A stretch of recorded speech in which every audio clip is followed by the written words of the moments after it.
নববসতি জেলারই মানুষ বসবাস করে, কিন্তু চিন্তা বা ভাবনার বিষয় হচ্ছে যে আমাদের নাগরিক বৈধতা। বিগত বছরগুলোতে আমাদের উপর বিভিন্ন সময়ে উচ্ছেদ অভিযান হয়েছে, যা আমাদের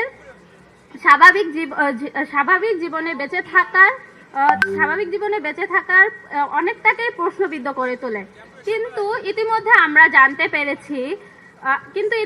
জানতে পেরেছি জনাব তারেক রহমান স্যারের নির্বাচনী ইস্তেহারে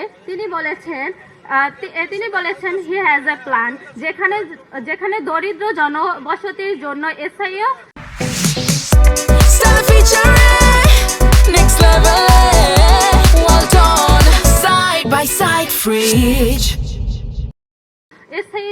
বসবাসের ব্যবস্থা করে দেওয়া হবে। তার এই পরিকল্পনাকে আমরা স্বাগতম জানাচ্ছি এবং এর সাথে বলতে চাচ্ছি যে তার এই পরিকল্পনার সময় যেন আমাদের এলাকাবাসীদের রাখা হয় এবং আমাদের কথা অনুযায়ী তা বাস্তবায়ন ও পরিকল্পনা করা হয়। আমি আরো মনে করি আমাদের এখানে শুধু নাগরিক সুবিধা থেকেই বঞ্চিত, বিভিন্ন ধরনের নাগরিক সুবিধা থেকে আমরা বঞ্চিত।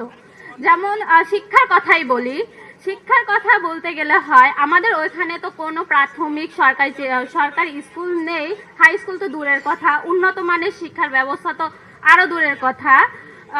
উন্নত বিশ্বের সাথে তাল মিলিয়ে চলার জন্য আমাদের যে উন্নত শিক্ষার হার প্রয়োজন, কারিগরি শিক্ষা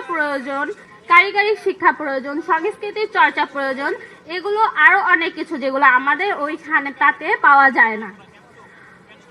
অনেক মানুষেরই ভাবনা করাইল একটি এমন বাসস্থান যেখানে গণবসতির মানুষরা বসবাস করে, শিক্ষার পর্যাপ্ত ব্যবস্থা নেই, পর্যাপ্ত বিকাশের ব্যবস্থা নেই।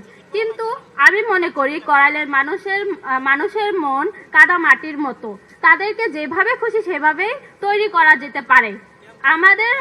আমাদের চাওয়া এই অঞ্চলের মানুষদের নিয়ে এমন একটি সমাজ গঠন করা যেখানে থাকবে না দুর্নীতি, থাকবে না মাদক, গড়ে উঠবে বিশ্ববিদ্যালয়, গড়ে উঠবে স্কুল, গড়ে উঠবে গবেষণাগার, বিজ্ঞান গবেষণাগার, প্রসার হবে জ্ঞানের।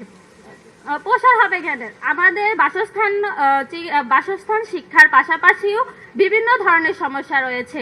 এর মধ্যে অন্যতম একটি হচ্ছে চিকিৎসা ক্ষেত্রটি আমাদের উন্নয়ন করা প্রয়োজন। কেননা প্রতি বছরই আমাদের এখানকার অনেক মানুষই চিকিৎসার অভাবে মারা যায়, যে বিশেষ করে প্রসূতি মায়েরা ও নবজাতক শিশুরা। আমাদের সেখানে না আছে একটি ডেলিভারি সেন্টার, না আছে একটি ডে কেয়ার। রাস্তাঘাটের কথা তো দূরেই থাক, পয় নিষ্কাশনের একটি সুস্থ ব্যবস্থা নেই। তবে ইতিমধ্যে আমরা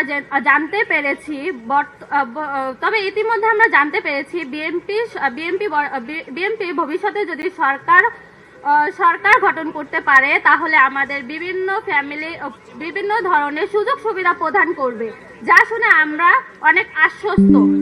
সময়ের পরিবর্তনে আমরা করাইলকে গড়ে তুলতে চাই উন্নত বাসস্থানে চাই পর্যাপ্ত শিক্ষার ব্যবস্থা, যেখানে থাকবে শিক্ষার জন্য ঋণ, বৃত্তি, উপবৃত্তি,